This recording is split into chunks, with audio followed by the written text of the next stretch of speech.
बहुत सारे लोग बाइबल में अन्य भाषा कहते हैं, लेकिन उसका एक्सपीरियंस नहीं है। अन्य भाषा क्या है?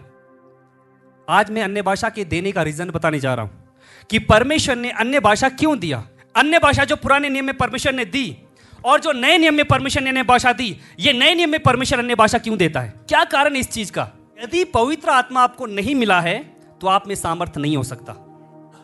अब आप समझ पाओगे पुराने नियम का अन्य भाषा और नए नियम का अन्य भाषा, इन दोनों में क्या डिफरेंस है, इन दोनों में क्या अंतर है।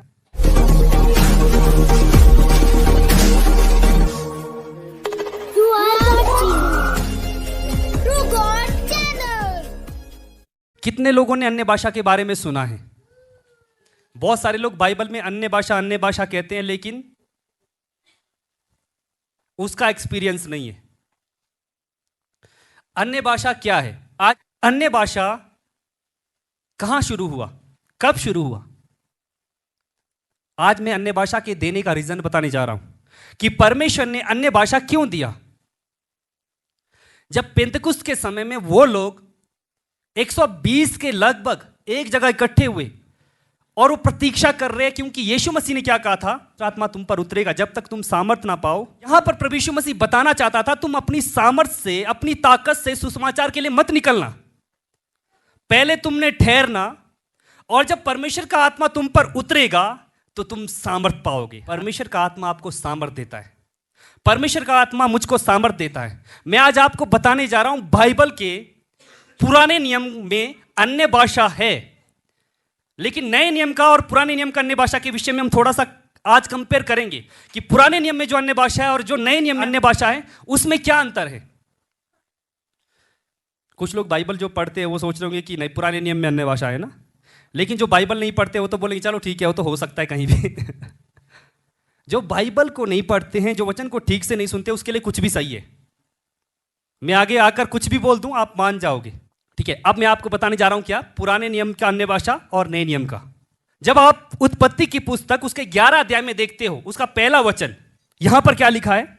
सारी पृथ्वी पर एक ही भाषा और एक ही बोली थी। कोई गुजराती, कोई मराठी, कोई इंग्लिश, कोई दूसरी कोई भाषा नहीं। हम नहीं जानते कि शुरुआत में कौन सी भाषा बोली जा रही थी, लेकिन यहां पर लिखा है कि सबसे पहले एक ही बोली थी और एक ही भाषा, एक ही बोली थी। मैं आपको बता रहा हूं, रीजन बता रहा हूं। पुराने नियम का अन्य भाषा यानी कि भिन्न भिन्न भाषाएं जो परमेश्वर ने दी, अन्य भाषा जो पुराने नियम में परमेश्वर ने दी और जो नए नियम में परमेश्वर ने अन्य भाषा दी, ये नए नियम में परमेश्वर अन्य भाषा क्यों देता है? क्या कारण इस चीज का? क्या उन्नति होगी अन्य भाषा से? पौलुस कहता है कि तुम अन्य भाषा बोलते रहोगे तो कोई फायदा नहीं होगा। कलीसिया के अंदर भविष्यवाणी करो ताकि लोग सच्चे परमेश्वर की बातों को समझ सके और घुटने टेके। लेकिन पौलुस कहता है फिर भी मैं अन्य भाषा बोलता हूं, क्योंकि अन्य भाषा स्वयं की उन्नति कराता है। यदि पवित्र आत्मा आपको नहीं मिला है तो आप में सामर्थ्य नहीं हो सकता। आप अपनी ताकत से, अपने बल से परमेश्वर को सुसमाचार को लेकर नहीं जा सकते। अगर हम अपनी बल और अपनी ताकत से परमेश्वर के सुसमाचार को ले जाने की कोशिश करेंगे तो क्या होगा? फेल हो जाएंगे, हम असफल होंगे। तो यहां पर क्या हुआ? उत्पत्ति उसके 11 के 1 वचन में क्या लिखा है? यहां पर लिखा है एक ही बोली, एक ही भाषा। पूरी दुनिया में दूसरी कोई भाषा थी ही नहीं, दूसरी कोई बोली थी ही नहीं। लेकिन यहां पर परमेश्वर उनको अन्य अन्य भाषा क्यों देता है? परमेश्वर उनके भाषाओं में गड़बड़ी क्यों डालता है? एक बोली, एक भाषा को परमेश्वर बहुत सारी बोली और भाषाओं में क्यों बदलता है? आप लोग को मालूम है यहां पर परमेश्वर ने क्यों गड़बड़ी डाली? एक ही बोली थी, एक ही भाषा। सब लोग क्या करने लगे? गुम्मट बनाने लगे थे। और यह गुम्मट क्यों बनाया जा रहा था? वो लोग कहते हैं हम ऐसा गुम्मट बनाएंगे जो आकाश से बातें करेगा। आओ हम अपना नाम करें। क्या करें? आप लोग समझ रहे हैं? एक भाषा होने के कारण इतनी बड़ी यूनिटी थी। यूनिटी होना कोई गलत नहीं था, उनकी जो यूनिटी थी अपने नाम को करने की यूनिटी थी। वो लोग बोलते कि आओ हम एक गुम्मट तैयार करें जो आकाश से बातें करे। और वो लोग क्या करेंगे? उस गुम्मट को बनाएंगे तो किसका नाम होगा? जिन्होंने गुम्मट को बनाया। परमेश्वर ने देखा कि वो गुम्मट बनाने की तैयारी कर रहे हैं और गुम्मट बनाने लगे हैं। उनमें एक ही बोली है, सब एकता है। और ये लोग जो गुम्मट बना रहे थे वो अपने नाम को करने के लिए बना रहे थे, क्योंकि वचन यहां पर क्या लिखा है देखिए, सबसे बड़ी गलती जो वो लोग कर रहे थे, यहां पर अन्य भाषा के द्वारा गड़बड़ी को हम देखते हैं, भिन्न भिन्न भाषा के द्वारा गड़बड़ी को देखते हैं, लेकिन नए नियम में भिन्न भिन्न भाषा के द्वारा हम बहुत बड़ी बात को देखने जा रहे हैं। तो यहां पर क्या देखें, एक वचन यहां पर पढ़ें, उत्पत्ति 11 का अध्याय का 4 वचन, उत्पत्ति 11 अध्याय का 4 वचन। फिर उन्होंने कहा, आओ हम एक नगर और एक गुम्मट बना ले, जिसकी चोटी आकाश से बातें करे, इस प्रकार से हम अपना नाम करें, ऐसा ना हो कि हमको सारी पृथ्वी पर फैलना पड़े। ओके, ये लोग क्या बोल रहे हैं, आओ, हमारी सबकी भाषा एक जैसी है, हम सब मिलकर क्या करते हैं, परमेश्वर की महिमा करते हैं। क्या इस प्रकार वो लोग कहते हैं? ये लोग क्या कह रहे हैं? अपना नाम करें। किसका नाम? अपना नाम। उनको मालूम था हमारे पास जो ताकत है, बहुत बड़ी ताकत है, हम एक बड़ी ताकत को दिखाएंगे। लूसीफर क्यों गिराया गया? किस कारण से? क्योंकि उसको घमंड था। अब ये लोग क्या कर रहे हैं? ये लोग क्या कहते हैं, हम अपना नाम करेंगे, हम फेमस हो जाएंगे, हमारा नाम होगा। और परमेश्वर ने देखा ये लोग किसके लिए काम कर रहे थे? अपने नाम के लिए। और परमेश्वर कहता है नहीं, अगर ऐसा होगा तो ये लोग अपनी इच्छा के अनुसार करते रहेंगे। तो परमेश्वर ने क्या कहा, हम इनकी भाषाओं में गड़बड़ी डालते हैं। क्या करते हैं? उसके बाद वहां पर क्या हुआ, सब जो गुम्मट बनाने वाले थे, सब लोग जितनी मेहनत कर रहे थे वो अपने नाम को करने के लिए कर रहे थे, और परमेश्वर ने उनके बीच में गड़बड़ी डाली। अब कोई गुजराती बोल रहा है, कोई अलग अलग प्रकार की बोली बोल रहा है। मैं एक एग्जाम्पल दे रहा हूं आपको, लेकिन यहां पर अलग अलग बोली बोल रहे हैं। परमेश्वर ने उनकी भाषा में गड़बड़ी, उनको मालूम ही नहीं, जो पहले बोलते थे वो भूल गए, उनके पास नई लैंग्वेज आ गई, उनके पास नई बोली आ गई। अब वो क्या कर रहे हैं, उनमें से कुछ लोग अपनी जो बोली बोल रहे थे वो अलग हो गए, जिनकी बोली अलग थी वो अलग हो गई, और वो तितर बितर हो गई। परमेश्वर उनके बीच में गड़बड़ी डाली। कारण क्या था? क्योंकि उन्होंने अपना नाम करना था, अपने आप को प्रसिद्ध करना था। क्या आप देख रहे हैं इस बात को? यह है पुराना नियम। पुराने नियम में जो भिन्न भिन्न भाषाओं को बोला गया, अदर जो लैंग्वेज थी, वो जो कभी बोलते नहीं थी, उस बोली को बोलने लगे। एक वरदान की तरह हम सोच सकते हैं, है ना? उन्होंने कभी सुना ही नहीं, उन्होंने कभी देखा ही नहीं। किसी को वहां पर बजरी का काम करने के लिए लगाया है ना? किसी को ईंट पकाने के लिए लगाया हुआ है। अब जो बोल रहा है ईंट लाने के लिए बोल रहा है, तू ईंट ला, वो व्यक्ति को समझ नहीं आ रहा ईंट क्या चीज है, उसको समझ नहीं आ रहा। ईंट करके परेशान हो गए वो लोग, क्योंकि उनके बीच में गड़बड़ी आ गई। और कोई बोलता है ये लेके आ, लेकिन वो उल्टा लेकर आ रहा है।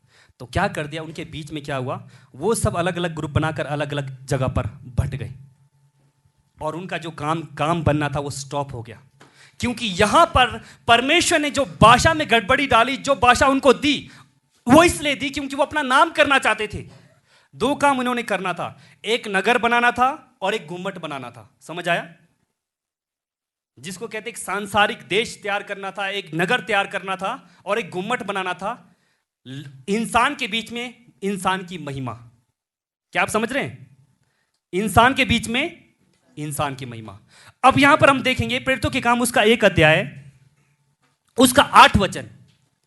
यहां पर प्रभु यीशु मसीह क्या कहते हैं अपने चेलों को, परंतु जब पवित्र आत्मा तुम पर आएगा तब तुम सामर्थ पाओगे, और यरूशलेम और सारे यहूदिया और सामरिया में और पृथ्वी की छोर तक मेरे गवाह होंगे। आमीन। यीशु मसीह कहता है तुम ठहरे रहो जब तक पवित्र आत्मा ना उतरे।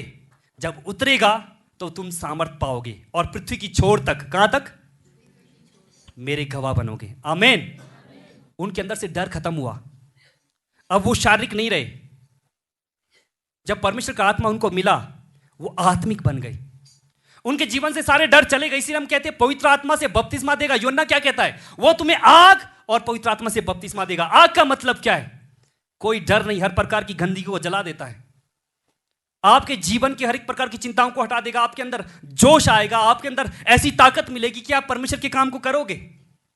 वहां पर वो लोग मेहनत कर रहे थे ताकि हमारा नाम हो, लेकिन यहां पर वचन क्या कहता है? परमेश्वर पवित्र आत्मा सामर्थ देगा। लेकिन यहां पर सामर्थ किसके लिए देगा? पहले उनके पास किसके लिए सामर्थ थी? अपनी महिमा के लिए। लेकिन यहां पर किसके लिए सामर्थ देगा? यीशु मसीह की गवाही के लिए। चेले जानते थे कि प्रभु यीशु मसीह ने वादा किया है तुम्हें सामर्थ मिलेगी। वो लोग क्या कर रहे थे? वो प्रतीक्षा कर रहे थे, यरूशलेम में ठहरे हुए थे। आपको मालूम है यीशु मसीह के तुरंत जाने के बाद उन्होंने प्रचार शुरू नहीं किया। कुछ लोग अपनी ताकत से यीशु मसीह का सुसमाचार सुनाना चाहते हैं, अपनी ताकत पर भरोसा करते हैं। कुछ टैलेंटेड लोग सोचते हैं मेरे अंदर बोलने का बहुत टैलेंट है, मैं यीशु मसीह का सुसमाचार सुनाऊंगा अपने टैलेंट से, बिना पवित्र आत्मा के। जब तक पवित्र आत्मा आप पर नहीं उतरता है, आपके सारे प्रयास व्यर्थ हैं। आप सुसमाचार तो सुनाओगे, लेकिन उसके लाइफ को चेंज करने वाला कौन है? परमेश्वर का आत्मा। हालेलुया। तो यीशु मसीह कहता तुम सारे जगत में क्या होंगे? मेरे गवाह होंगे। अब बहुत ही मजेदार की बात मैं बताना चाहता हूं यहां पर 2 अध्याय में।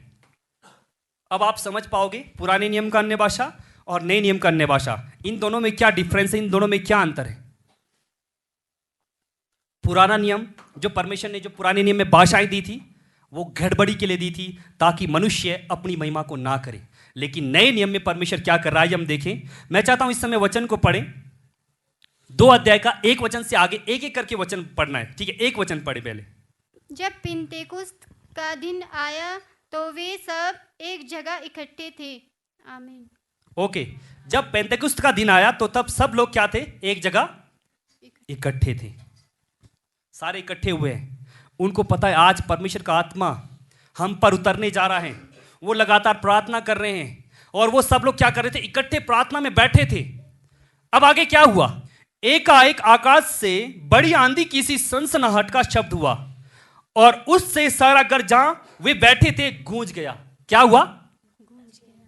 जहां बैठे थे वो घर भी गूंजने लगा, आवाज से, उसकी सामर्थ्य से। परमेश्वर का आत्मा, पवित्र आत्मा जब आपको मिलता है तो आपको महसूस होता है। परमेश्वर का आत्मा ऐसा नहीं कि चुपचाप से आपके अंदर आके बैठ जाए और बोले मुझे तो पवित्र आत्मा मिल गया। परमेश्वर का आत्मा जब आपको मिलता है तो आपको मालूम होता है कि मुझे मिल चुका है। और यहां पर क्या हुआ? आवाज आने लगी। आगे क्या देखें? 3 वचन। और उन्हें आग की सी जीभें फटती हुई दिखाई दी और उसमें से हर एक पर आ ठहरी। ओके, कौन सी जीभें थी इसमें? आग की सी जीभें फटती हुई दिखाई दी। यूहन्ना कहता है आग से बपतिस्मा देगा। ये बपतिस्मा कौन दे रहा था? इस सामर्थ को कौन दे रहा था? यीशु मसीह। हालेलुया। और वो लोग इकट्ठे हुए हैं, वो प्रतीक्षा कर रहे हैं क्योंकि यीशु मसीह ने वादा किया कि मैं तुम्हें पवित्र आत्मा दूंगा और पवित्र आत्मा आएगा जब मैं जाऊंगा तभी वो आएगा। अब सब लोग प्रतीक्षा कर रहे हैं और उस कमरे में जब वो बैठे थे तो बड़ी सनसनाहट की आवाज आई और यहां पर आग की सी जीभें फटती हुई दिखाई दी। और आगे, वे सब पवित्र आत्मा से भर गए और जिस प्रकार आत्मा ने उन्हें बोलने की सामर्थ्य दी वे अन्य अन्य भाषा बोलने लगे। सब किससे भर गए? पवित्र आत्मा से। आमीन। जब ये लोग पवित्र आत्मा से भर गए तो यहां पर वचन में लिखा है और जिस प्रकार आत्मा ने उन्हें बोलने की सामर्थ्य दी। कौन सी सामर्थ्य दी? बोलने की। वे अन्य अन्य भाषा बोलने लगे। आमीन। पुराने नियम का अन्य भाषा मालूम है आप लोगों को? वो अन्य भाषा किसके लिए था? गड़बड़ी के लिए। अब मैं आपको समझाऊंगा, आगे देखिए 5 वचन। आकाश के नीचे की हर एक जाति में से भक्त यहूदी यरूशलेम में रह रहे थे। जब यह शब्द हुआ तो भीड़ लग गई और लोग घबरा गए क्योंकि हर एक को यही सुनाई देता था कि ये मेरी ही भाषा में मेरी ही भाषा में बोल रहे हैं। सब लोग इकट्ठे हो गए,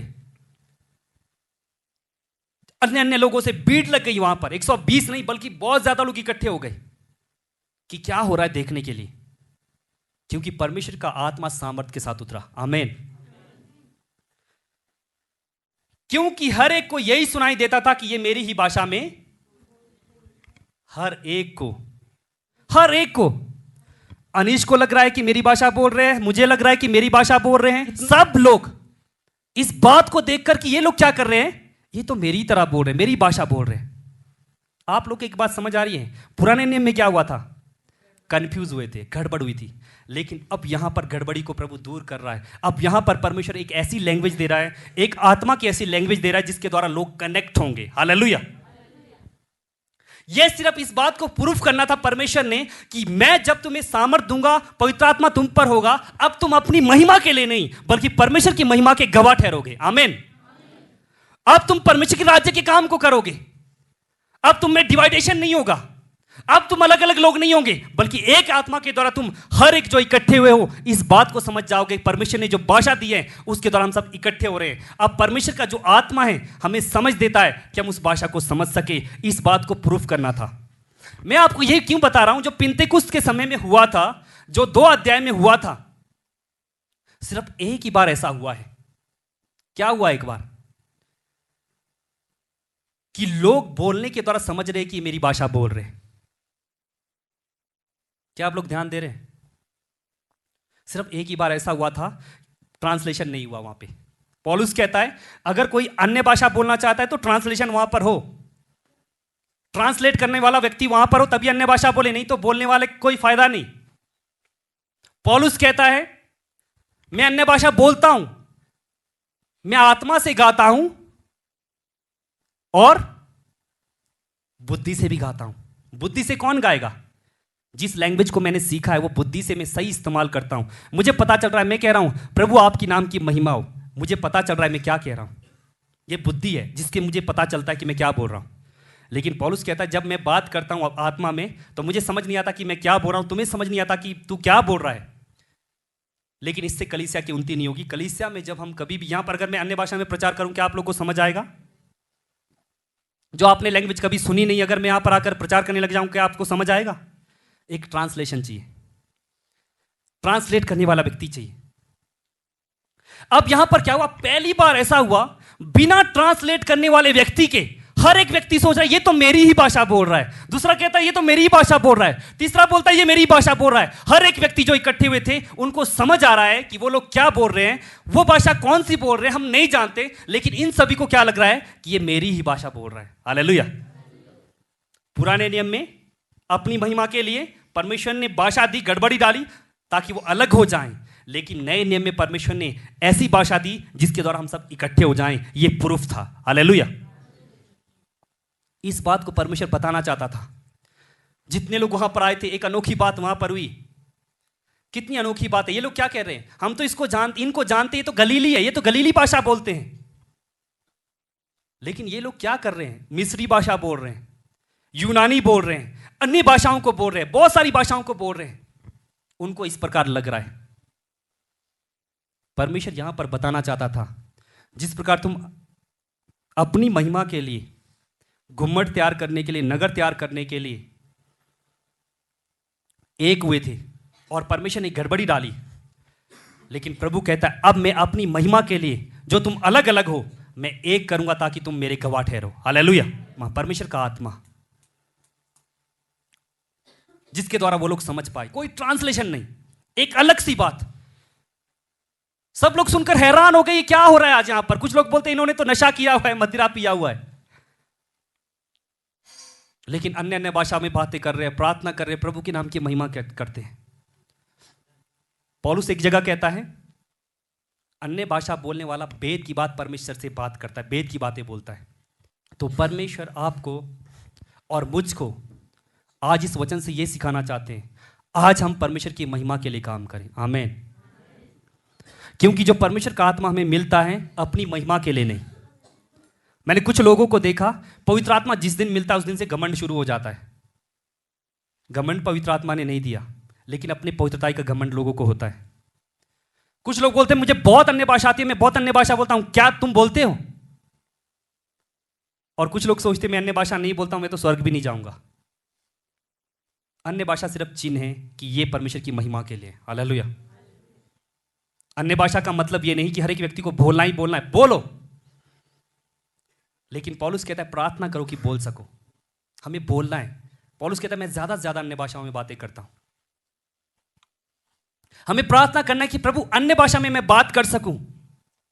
प्रभु मैं अन्य अन्य भाषा को बोलना चाहता हूं, क्योंकि इससे आत्मिक उन्नति होती है, अपनी उन्नति होती है। बाइबल कहती है इसके द्वारा तुम्हारी अपनी उन्नति होती है, लेकिन भविष्यवाणी से कलीसिया की उन्नति होती है। हालेलुया।